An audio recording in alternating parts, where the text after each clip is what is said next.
You'll hear a number of different recordings, and you will have to answer questions on what you hear. There will be time for you to read the instructions and questions, and you will have a chance to check your work. All the recordings will be played once only. The test is in 4 sections. At the end of the test, you will be given 10 minutes to transfer your answers to an answer sheet. Now turn to Section 1. Section 1. You will hear a young student, Andrew, ringing an employment agency inquiring about their services. First, you have some time to look at questions 1 to 7.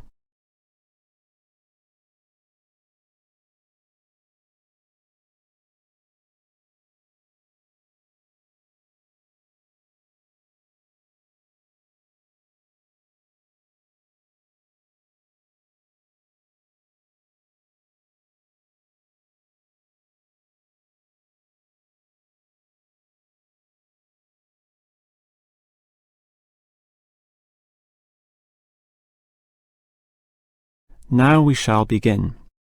You should answer the questions as you listen, because you will not hear the recording a second time.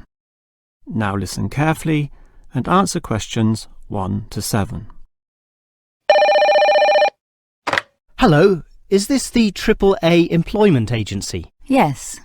Hi, I rang before. My name's Andrew Peterson. I rang you earlier and gave you my personal details.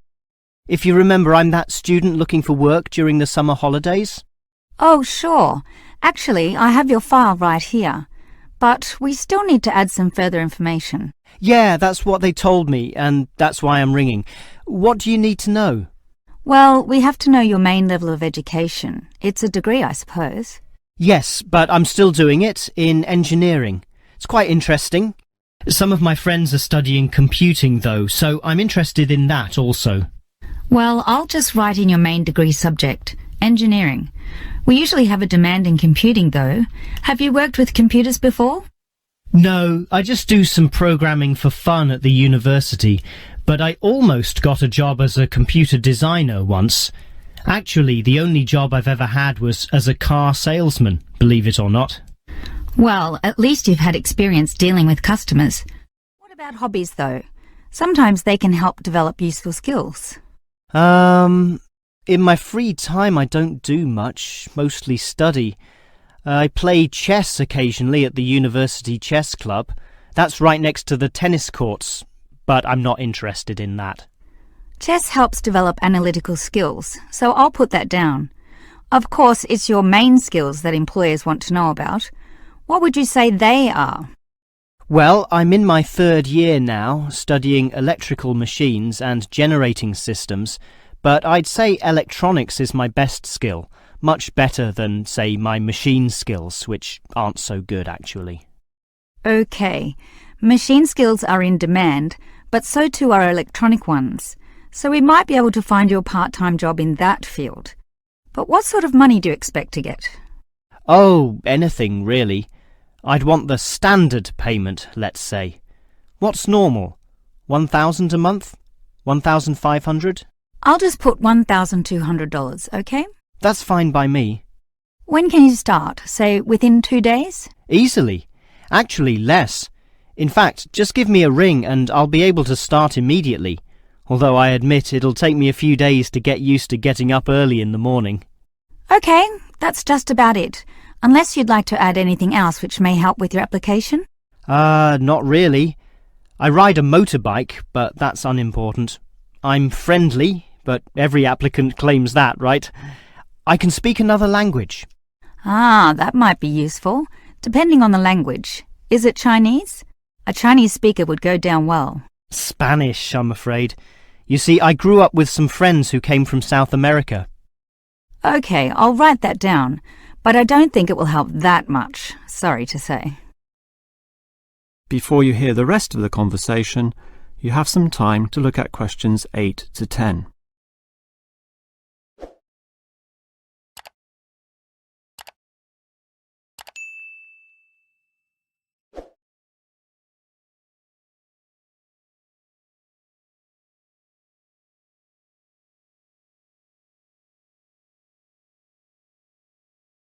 Now listen and answer questions 8 to 10. Well, thanks for your help and hopefully I'll get a job soon. But can I just ask one more question? Sure. What basically are employers looking for when they interview someone? Oh, many things. Being hardworking, diligent and focused on your job is good. But surprisingly, it often means you can't see the bigger picture or provide suggestions which help the company move forward. That requires thinking for yourself, outside the box as they say, and being free of the standard ways of approaching tasks. Employers certainly value that. I guess experience must help though. It depends. If it involved a routine job, one which didn't exercise your mind, it might not mean that much at all.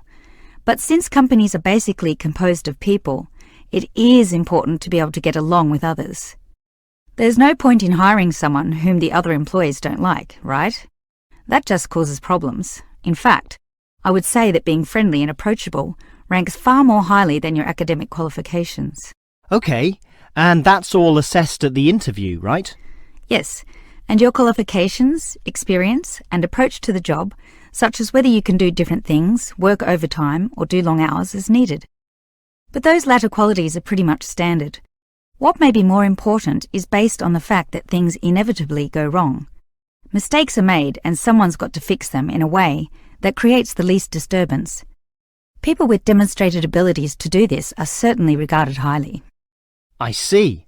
That's very interesting. That is the end of section 1. You now have half a minute to check your answers.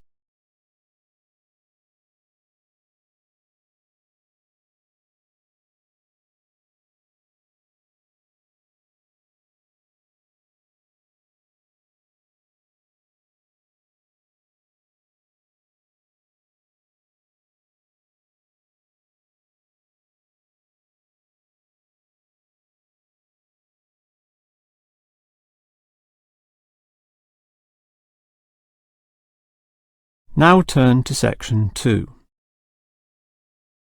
Section 2. You will hear the manager of the fitness centre giving information about the centre to some new customers.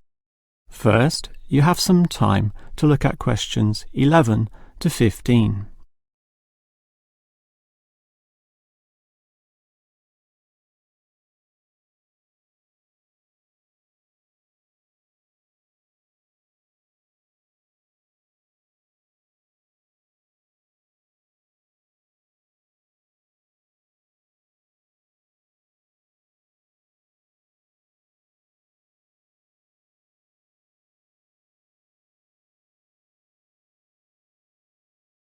Now listen carefully and answer questions 11 to 15. Hello everyone, and welcome to the Fit for Life Health Centre, a place which, as the name suggests, is not just for short-term solutions, but rather intends to put you on a sensible and achievable footing for the rest of your life. And that's how we're different. For example, we could immediately put you on a harsh exercise program, expecting you to work out every day, but such a plan would see you quickly lose interest. That's why the initial step is a 1.5 hour consultation in which your lifestyle, current situation and long-term goals are all thoroughly analysed. Now, an important part of this consultation involves analysing what you eat. There's no point exercising here and losing weight, then putting it all back on later. You will need to show self-control and discipline in your diet, and we'll work on that. Similarly, we'll put you on an exercise regime suitable for your level of fitness. So that will involve a test where we will take you through some activities, then measure your heart rate and blood pressure to determine how fit you are. This will be monitored during every subsequent consultation, along with your exercise schedule, and that occurs monthly and not half-yearly, as with many other centres. As to our actual exercise machines and programs, you will have to decide whether it is muscle mass, stamina, or general fitness that you want to develop. Think about which of these 3 you want to target, and we'll design a specific program for you. But remember, bulging muscles aren't necessarily suitable for everyone. Sometimes it's better to think in terms of two simple concepts: muscle definition and stamina, or, if you are female, being fit and healthy, in both mind and body. Before you hear the rest of the talk, you have some time to look at questions 16 to 20.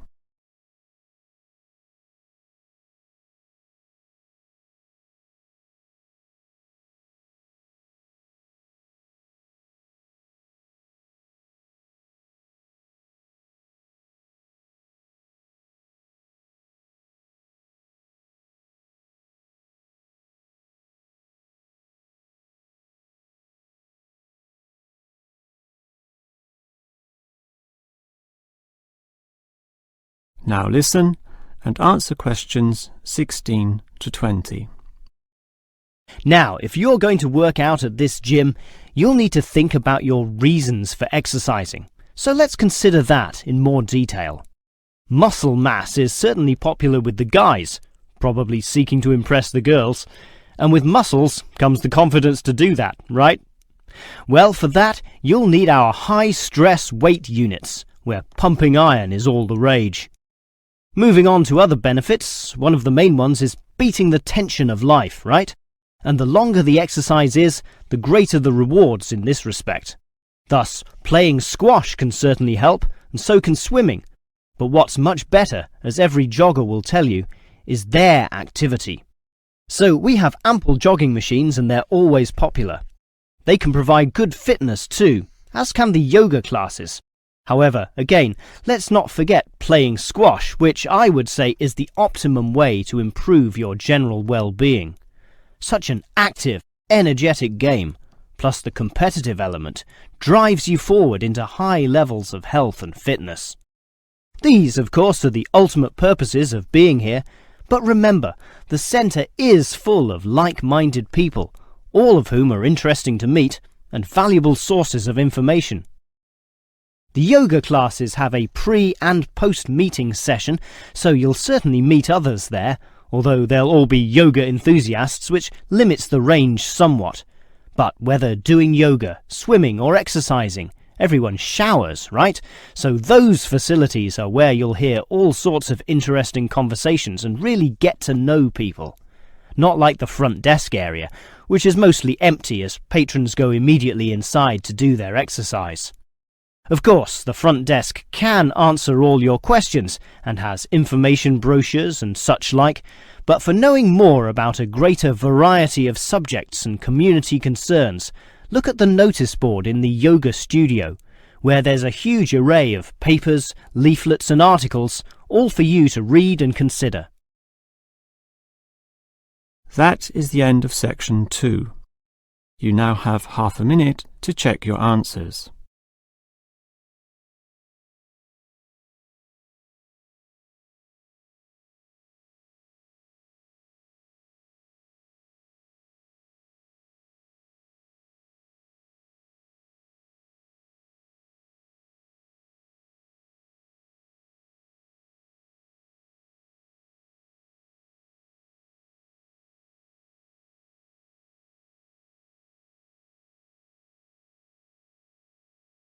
Now turn to section 3. Section 3. You will hear 2 faculty directors talking about which person in their university to promote. First, you have some time to look at questions 21 to 25.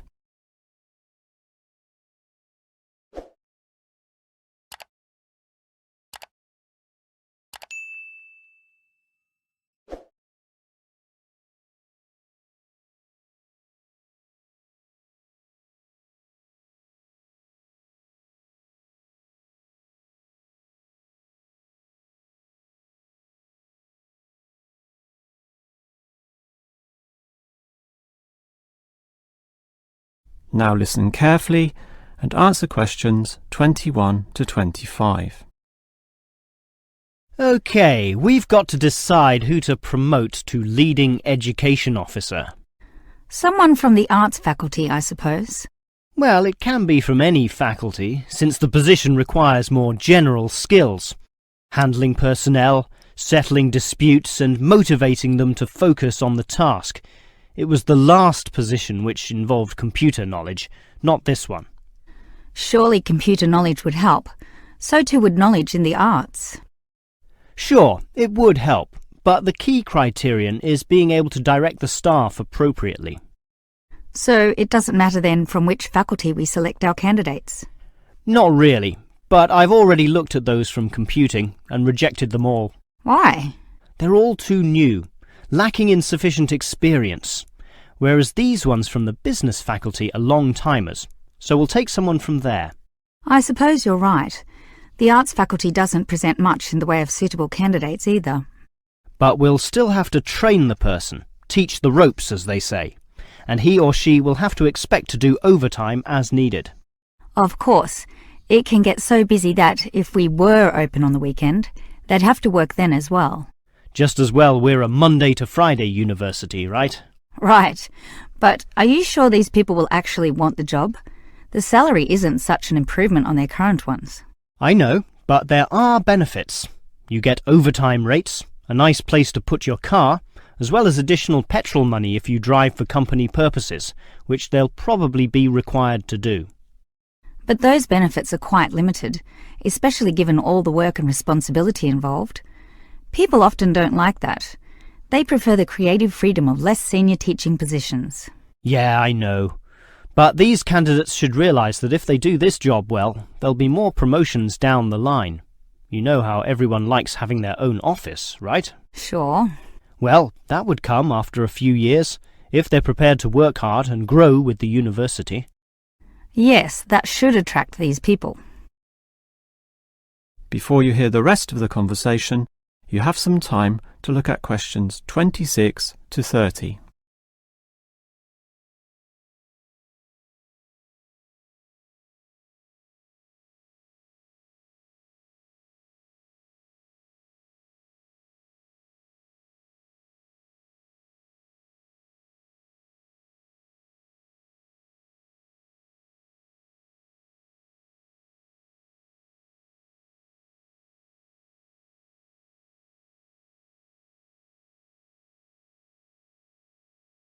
Now listen and answer questions 26 to 30. Well, that's enough talk about the job. What about the actual candidates? How many do we have? I've narrowed it down to 4. Just using their first names, that's Stephen, Abdul, Lek and Oscar. As you said, there's quite a bit of experience between them, about 34 years in all. What's the exact breakdown of figures? Abdul and Stephen both have 7 years. Lek has 1 more, and Oscar is the most experienced at 12.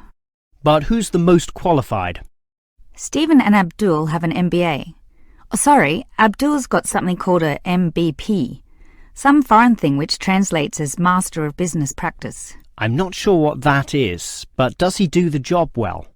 Very well, apparently. Better than Lek and Oscar, who hold a degree and some certificates respectively. But we have to think about any drawbacks. You know, possible issues with any of them. I asked the respective deans for feedback, and I found out that Stephen, the younger one, drinks a bit. So he has a problem with alcohol? No, he never drinks to excess, but at the bar he's often expressed his intention of moving on, of teaching abroad. Ah, he's not stable. Not stable at all, apparently. We'll never know for how long he'll hold the job. We need stable personnel, and people without family problems or sick relatives like the last guy we promoted. What about Abdul, then? Will he do? He might do, except his English language ability is limited. It's functional, but a bit broken, and meaning is sometimes lost.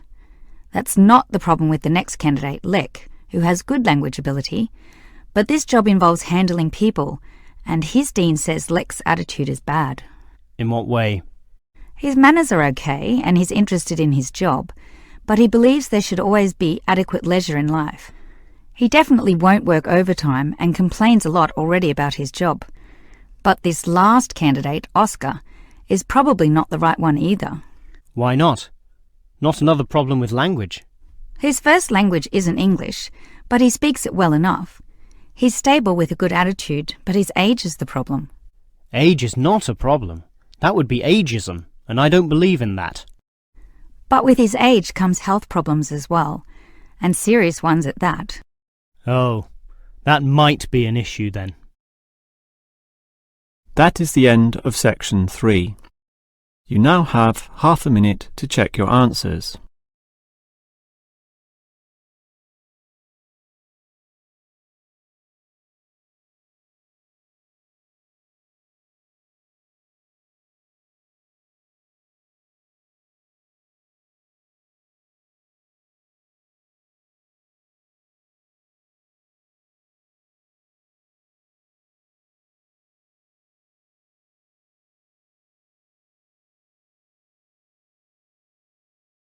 Now turn to section 4. Section 4. You will hear a lecturer talking about caves. First, you have some time to look at questions 31 to 33.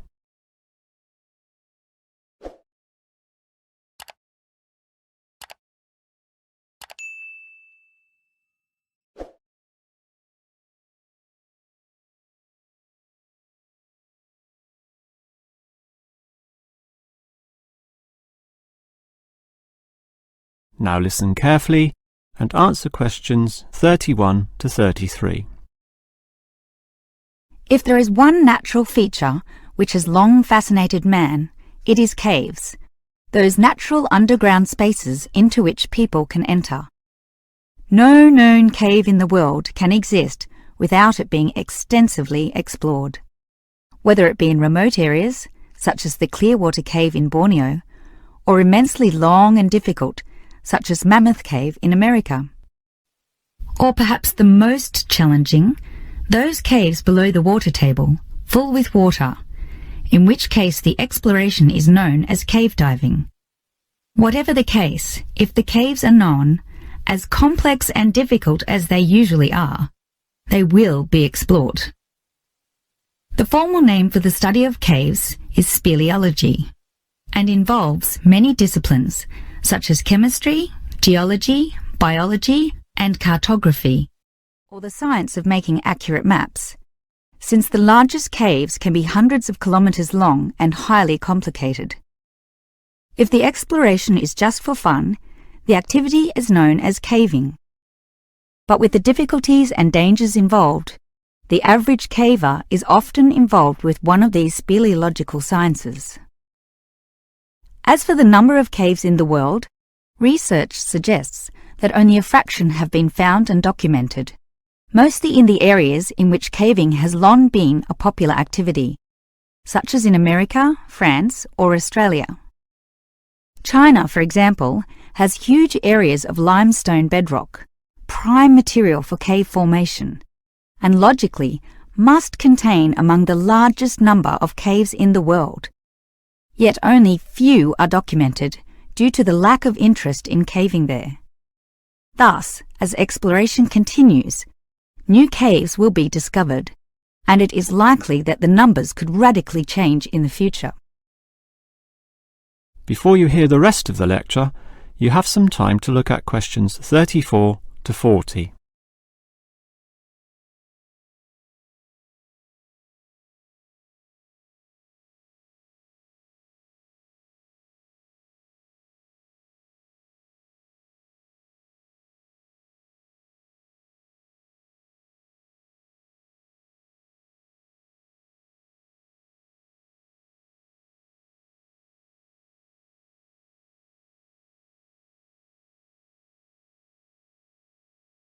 Now listen and answer questions 34 to 40. With caves being such mysterious and intriguing places, the obvious question concerns how they form. The most common cause is the effect of slightly acidic water in a process called dissolution. Here, water seeps into the ground and down through rock masses. If this rock is soluble, the water dissolves some of it, and over time, the passage expands to become a cave or cave system. The largest and most common of these involves limestone, although other materials are possible, including gypsum, marble, and even salt. Now, If the cave is formed at the same time as the rock, it is called a primary cave, and the most common of these are lava tubes. When lava from volcanoes flows downhill, the topmost surface cools and solidifies first, leaving the hotter lava to continue to flow beneath. If most of this eventually flows out, a hollow tube is left. The country, Iceland, has some excellent caves of this type, and even far-flung Australia has a few. Finally, there are sea caves, formed from waves pounding into coastal cliffs and eroding into fault lines or softer rock. These caves are usually the shortest, about 50 metres at most, since the erosive action of the waves can only reach a certain distance. However, it is limestone caves which will always be the most interesting. This is due to the presence of limestone formations. As the groundwater seeps downward through the ceiling of the caves, it encounters a different pressure and temperature, causing it to deposit a small amount of its dissolved calcium carbonate. Over time, through the action of millions of drops, this deposition process results in ever-growing masses, known as stalactites, if hanging from the ceiling, or stalagmites, if growing from the floor. Alternatively, the water may flow over a large surface of rock, forming flowstone, and with other sorts of processes, can result in beautiful milky white formations of astonishing complexity. One of the best examples of this, as well as of what surprising discoveries may yet await, is the Lechuguilla Cave in New Mexico. In the 1950s, some cavers heard the sound of wind underneath some large boulders on the cave floor, a clear sign of a deeper passageway. It took until 1984 for a group of cavers to gain permission to start digging, and 2 years later, in 1986, they broke through into a walkable passageway, unlocking one of the longest cave systems in the world, the deepest in America, and some of the most beautiful formations ever found. Unusually, many of these were yellow with sulfur, suggesting that the caves were a result of hydrogen sulfide from nearby oil deposits. This was forced through fracture lines, combining with existing groundwater to form sulfuric acid, dissolving the limestone from the bottom up instead of the normal top-down seepage, which characterizes most limestone cave formations. That is the end of section 4. You now have half a minute to check your answers.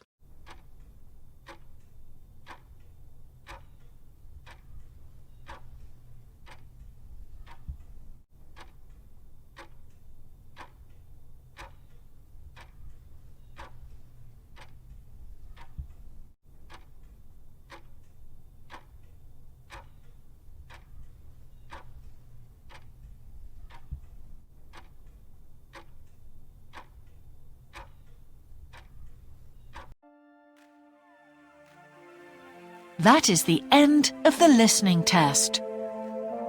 In the IELTS test, you would now have 10 minutes to transfer your answers to the answer sheet.